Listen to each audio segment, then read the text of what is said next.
how to create or make dual messenger apps on your Android device. If you didn't know, you could have two messenger apps, two WhatsApps, or even two Instagram accounts.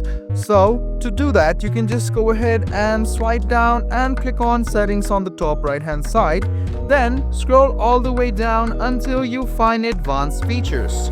Go ahead and tap on advanced features and then scroll all the way down until you find dual messenger. Go ahead and tap on dual messenger, and as you can see, there are options of WhatsApp, Snapchat, Facebook, Viber and Messenger. So go ahead and tap on it once and tap on install.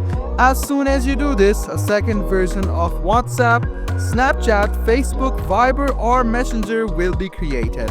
So you can now go and see that there are two WhatsApp apps and it is fully usable and you can add two accounts on the same device. So guys, this is how easy it is to create dual messenger apps on your Android device. I hope this video was helpful for you. Like the video, subscribe to the channel and do hit the bell button for more.